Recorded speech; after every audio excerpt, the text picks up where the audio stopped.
Good morning and good afternoon, esteemed brothers. It's your favorite African, Right Worshipful Anthony Kofi Aoche Tutu, Worshipful Master of John Philip Sousa Lodge number 1192.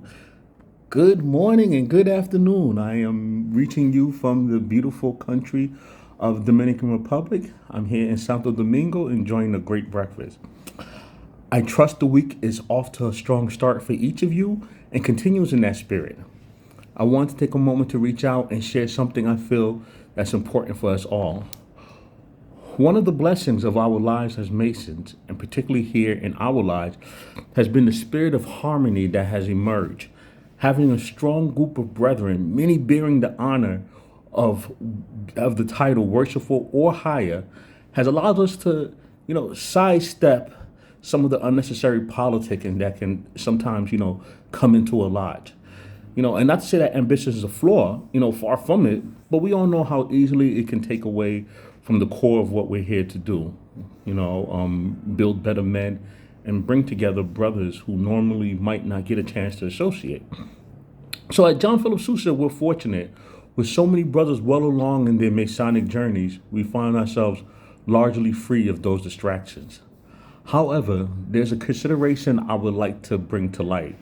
Many of us who have weathered years in the craft have forged connections, friendships, and networks that continually enrich our Masonic experience. But for our newer brothers, this isn't always the case. They often come to us without the established network and with only us to guide them along the path. There are times, I think, when we might overlook their growth, their fellowship, and the depth of connection that helps sustain their Masonic journey, as it did for all of us, right?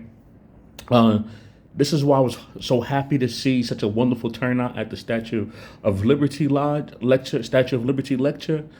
It was truly inspiring, right, to see so many of our senior brethren bonding with the newer members, the newly raised Masons and the incoming petitioners, to create that foundation for a stronger, more interconnected brotherhood. With that in mind, I've been speaking with a few of our newer brothers and our junior warden. Together, we're working to set up more social and fellowship opportunities, events where all brothers, both seasoned and newly initiated, can come together, build relationships, mentor one another, and nurture our shared spirit. For any of you who have ideas for social activities or fellowship gatherings, I want to encourage you to reach out to me or the junior warden, right, who will be coordinating many of these activities. We're going to set up a calendar, a large calendar over Google. And just remember, a gathering doesn't have to be grand in scale, right? You don't need like 20, 30 brothers, right? Sometimes a handful of brothers, 2, 3, 4 brothers, sharing a meal or a drink is enough to deepen connections and foster the kind of learning and camaraderie that truly enriches our craft. So let's think together about how we can cultivate these opportunities in an organized way and not hesitate to invite each other or suggest events. As your worshipful master, I am here to serve and listen.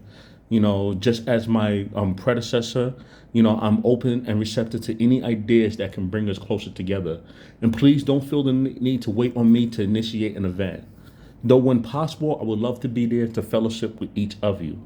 My obligations, both Masonic and professional, not to mention my ongoing search for an international wife, can limit my availability at times. But that should never prevent us from moving forward together. So, brother, thank you for your time, your dedication, and your commitment to each other. Let's continue building bonds that strengthen us all. And let the band keep marching on.